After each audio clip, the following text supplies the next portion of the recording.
Hello friends, कैसे हैं आप सब। आई होप आप सब बढ़िया ही होंगे। मेरे चैनल में दोस्तों आपका फिर से बहुत बहुत स्वागत है। आज मैं आपके लिए फिर कुछ यूज़फुल टिप्स एंड ट्रिक्स लेकर आ गई हूं, जो कि आपके समय की तो बचत करती हैं, साथ में आपका ढेर सारा पैसा भी बचाती हैं और आपके काम को भी आसान बनाती हैं। चलिए दोस्तों, देर न करते हुए वीडियो शुरू करते हैं अपनी पहली टिप से। मेरी पहली टिप होने वाली है इस तरीके की धूप बत्ती को लेके। जब भी हम धूप बत्ती अपने मंदिर में जलाते हैं तो क्या होता है, जब ये धूप बत्ती पूरी जल जाती है तो क्या होता है, ऊपर वाली धूप तो जल जाती है, लास्ट में धूप हमारी इस तरीके से बच के रह जाती है, जो कि हमारी बिल्कुल वेस्ट जाती है। तो उसके लिए बहुत ही बढ़िया ट्रिक बताने वाली हूँ कि जब आप ये धूप जब सारी जल जाए और इस तरीके से बच जाए तो आप क्या करें, इसको बिल्कुल भी वेस्ट ना फेंकें।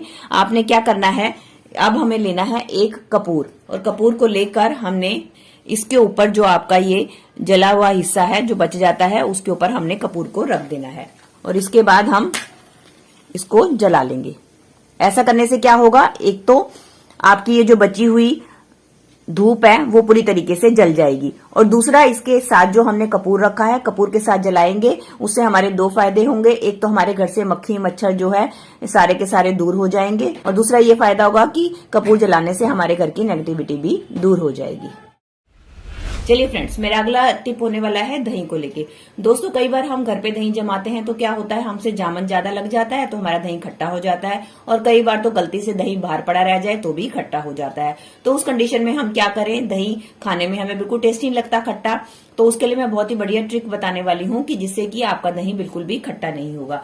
तो आप नेक्स्ट टाइम जब भी दही जमाएं तो क्या करें, जमाने के बाद आप अपने दही में ले इस तरीके से एक नारियल का टुकड़ा, और नारियल के टुकड़े को आप अपने दही के अंदर डाल दें, और डालकर इसको अच्छी तरीके से अंदर दबा दें दही के अंदर।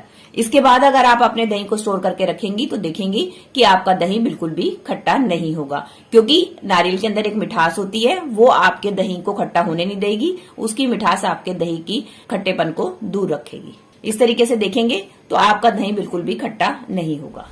चलिए फ्रेंड्स, मेरी अगली टिप होने वाली है फाउंडेशन को लेके।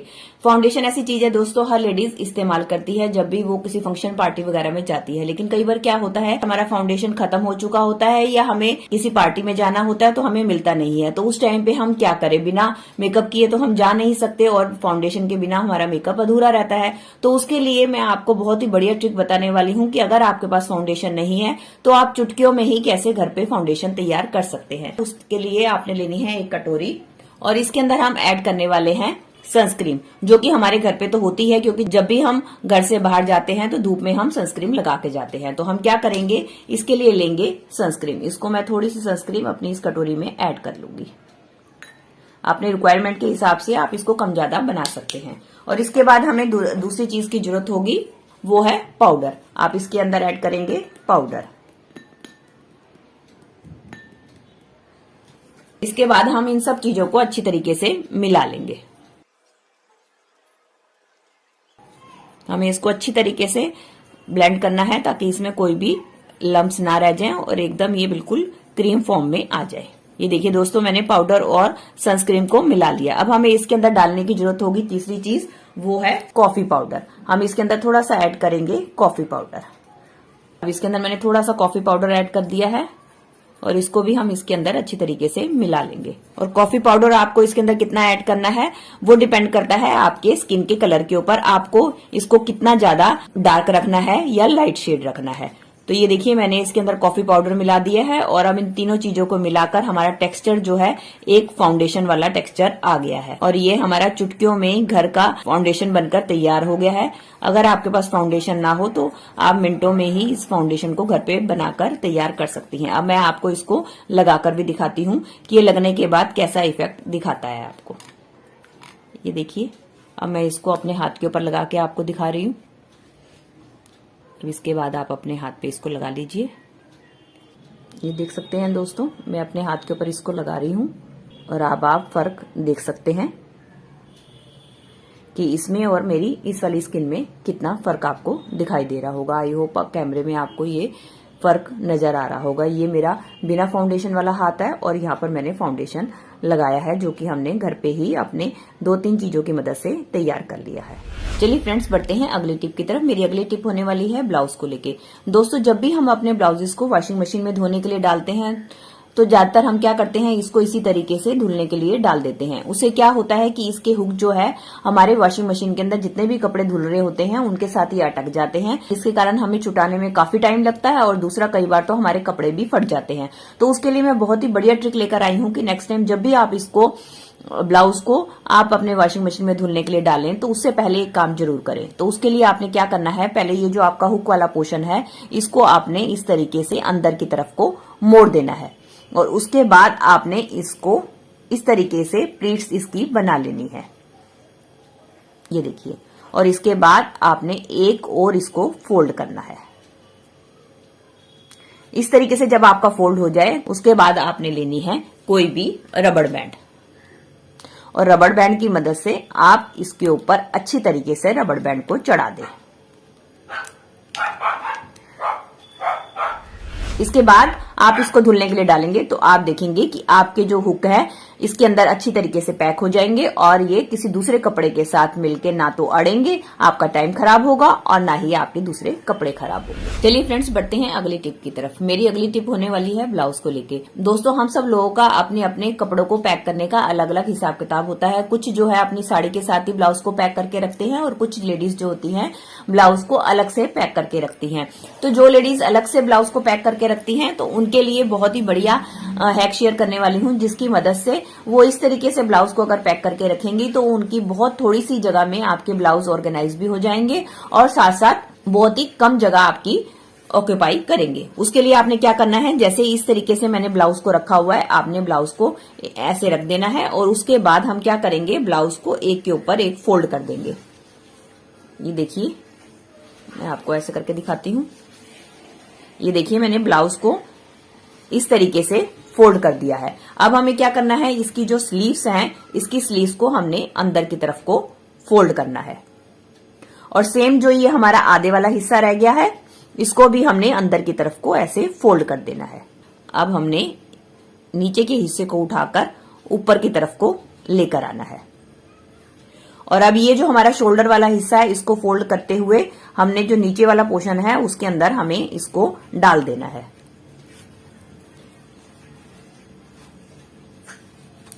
ये देखिए फ्रेंड्स, अब आप देख सकते हैं कि मेरा ब्लाउज कितना छोटा सा बनकर तैयार हो गया है। अब इसकी मदद से आप इसको कहीं भी ऑर्गेनाइज करके रखेंगे, ना तो ये खुलेगा और ना ही ये खराब होगा और आपकी छोटी सी जगह में आपके ढेर सारे ब्लाउज भी ऑर्गेनाइज हो जाएंगे। चलिए फ्रेंड्स, मेरा अगला हैक होने वाला है वॉशिंग मशीन को लेके। जब भी दोस्तों वॉशिंग मशीन के ड्रायर में हम अपने कपड़े धो के डालते हैं, खासकर जैसे कि इस तरीके की जीन्स हो गई या मोटी मोटी पैंट्स हो गई, तो जब हम इसको ड्रायर में से निकाल लेते हैं तो फिर भी निकालने के बाद ये पूरी तरीके से सूख नहीं पाती, क्योंकि आजकल आप देख ही रहे हैं कि बारिश का सीजन है, मॉइस्चर ज्यादा हो रहा है, जिसके कारण ये आसानी से सूख नहीं पाती। तो उसके लिए बहुत ही आसान ट्रिक बताने वाली हूँ कि जब भी आप इस तरीके के मोटे मोटे कपड़े डालें जो कि आसानी से सूखते नहीं है, तो उस टाइम पे आप इनके साथ एक कोई भी सूखा हुआ टॉवल जरूर डालें।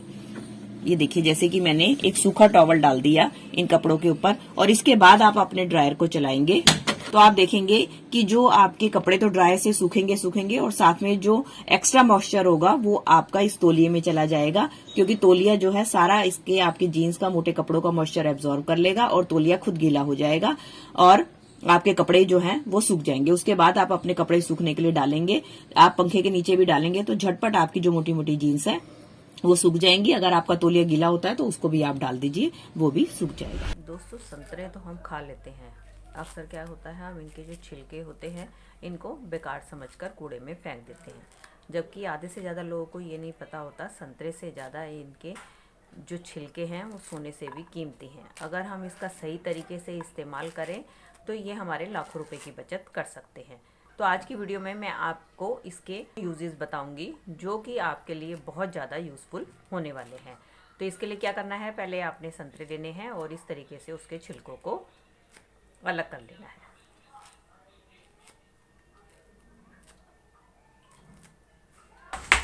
चलिए, इसके लिए मैंने एक कटोरी ले ली है और ये संतरे के छिलके ले लिए हैं। अब हम क्या करेंगे, संतरे के छिलकों को छोटा छोटा तोड़ के एक कटोरी में डाल लेंगे और इसके बाद हमने लिया है गर्म पानी, इसको हम आधे गिलास गर्म पानी में डुबोकर और ढककर 3-4 घंटे के लिए रख देंगे।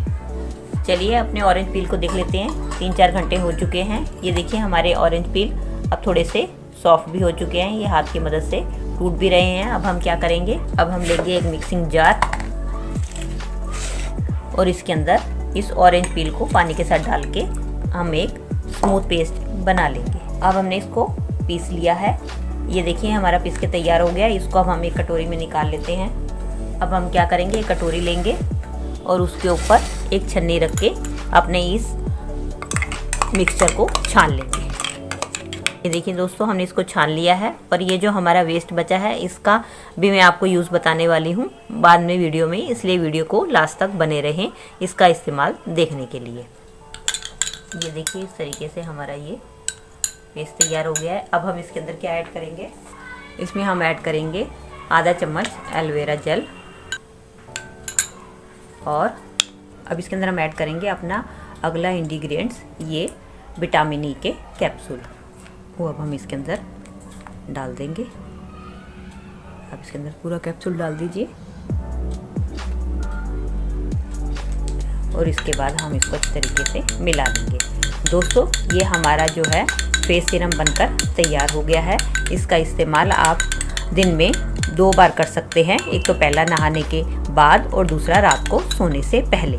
इसको लगाने से आप पहले अपने जो है टोनर को लगा लीजिए और उसके बाद इस फेस सीरम को लगाएंगे तो आप देखेंगे कि आप ये फेस सीरम जो है हमारी जो बेजान त्वचा होती है, ये बेजान स्किन है, उसके लिए बहुत ही फ़ायदेमंद होता है और हमारे जितने भी काले धब्बे मुहासे चेहरे पे होते हैं उनके निशानों को दूर करने में मदद करता है और साथ ही साथ हमारी स्किन को इवन टोन करने में मदद करता है और जितनी भी फाइन लाइंस है उनको कम करता है और हमारी स्किन को हाइड्रेट करता है। इसलिए आप इसका इस्तेमाल दिन में 2 बार करें बेस्ट रिजल्ट के लिए। दोस्तों ये थी मेरी आज की वीडियो, आई होप आपके लिए यूजफुल रही होगी। तो दोस्तों अगर आपको मेरी वीडियो आज थोड़ी सी भी हेल्पफुल लगी है तो इसे एक लाइक दीजिएगा और ज़्यादा से ज़्यादा शेयर और कमेंट कीजिएगा।